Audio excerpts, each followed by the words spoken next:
क्या नेतन्याहू को सता रहा फांसी का डर या ईरान की चेतावनी से घबरा गए नेतन्याहू? गिरफ्तारी वारंट पर खामेनेई ने चेताया। नमस्कार, मैं हूं आशीष त्रिपाठी और न्यूज़ 18 के सोशल मीडिया प्लेटफॉर्म पर आप सभी का बहुत स्वागत है। इस वीडियो में हम बात करेंगे इन 3 बड़े पॉइंटर्स की, जिसमें इजराइल आखिर अब अगला कदम ये क्यों उठाने वाला है, बताएंगे आपको। इजराइल के प्रधानमंत्री बेंजामिन नेतन्याहू के गिरफ्तारी वारंट के बाद अब उन पर चौतरफा दबाव बनाने की कोशिश जारी है और ये ईरान के सुप्रीम लीडर आयतुल्लाह खामेनेई ने नेतन्याहू को फांसी की सजा दिए जाने की मांग करके दबाव और बढ़ा दिया है। लेकिन इस बीच एक ऐसी खबर आई जिससे नेतन्याहू के बलकस अब ढीले पड़ते दिखाई दे रहे हैं। इजराइल के प्रधानमंत्री के खिलाफ इसे आईसीसी का एक सख्त कदम माना जा रहा है, लेकिन ईरान के सर्वोच्च नेता आयतुल्लाह अली खामेनेई इससे संतुष्ट नहीं है। उन्होंने इजरायली नेताओं को गाजा और लेबनान में हमलों के लिए सजाए मौत दिए जाने की मांग की है। खामेनेई ने सोमवार को कहा कि इजरायली प्रधानमंत्री नेतन्याहू और उनकी सरकार के नेताओं को मौत की सजा मिलनी ही चाहिए। ईरानी मीडिया ने खामेनेई के भाषण में कही गई बातों का जिक्र किया और इजरायली शासन ने गाजा और लेबनान में लोगों पर बमबारी करते हुए जो किया वो जीत नहीं बल्कि गंभीर युद्ध अपराध है। अब उनके लिए गिरफ्तारी वारंट जारी किया गया, लेकिन ये काफ़ी नहीं है, उनको सजाए मौत मिलनी चाहिए। खामेनेई ने लेबनान और गाजा में आम लोगों पर हमलों को आतंकी कृत्य कहा, लेकिन इन सब के बीच अब युद्ध विराम के लिए नेतन्याहू मान सकते हैं। क्या नेतन्याहू का युद्ध विराम के लिए नरम पड़ जाना इस दबाव का असर है? बात करेंगे इस पर भी, क्योंकि इजराइल ने लेबनान में हिजबुल्लाह के साथ अमेरिका समर्थित युद्ध विराम पर सैद्धांतिक रूप से सहमति जताई है और प्रधानमंत्री बेंजामिन नेतन्याहू अब इस पर काम कर रहे हैं कि इसे देश की जनता के सामने कैसे पेश किया जाए।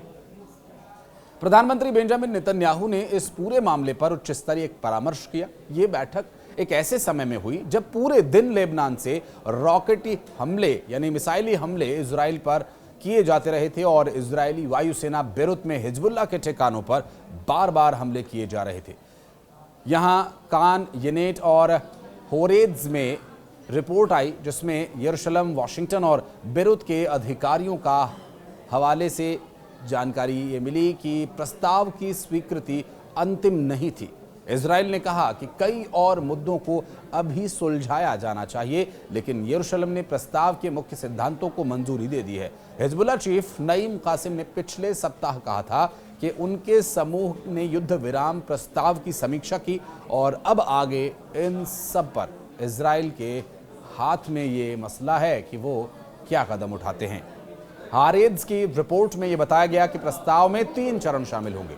एक, युद्ध विराम, जिसके बाद हिजबुल्लाह लिटानी नदी के उत्तर में अपनी सेवाएं हटा लेगा, सेनाओं को पीछे बुला लेगा, और दूसरा ये कि दक्षिणी लेबनान से इजराइल की वापसी, और तीसरा ये कि विवादित सीमा क्षेत्रों के सीमांकन पर इजराइल लेबनानी वार्ता।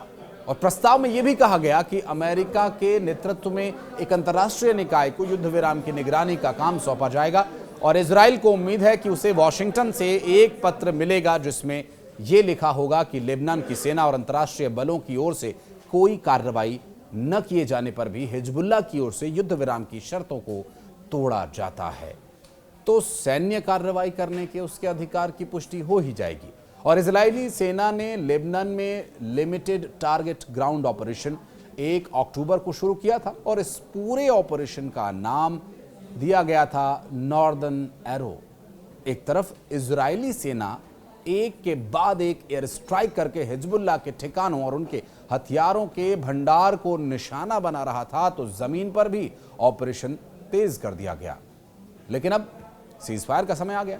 इजरायली मीडिया के मुताबिक सोमवार को इस सीजफायर एग्रीमेंट को तैयार कर लिया गया है। मंगलवार तक इजरायली नेशनल सिक्योरिटी कैबिनेट की बैठक में इस पर मुहर भी लग सकती है।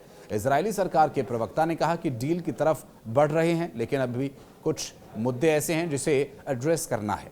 हालांकि बेंजामिन नेतन्याहू ने इसे मंजूरी भी दे दी है।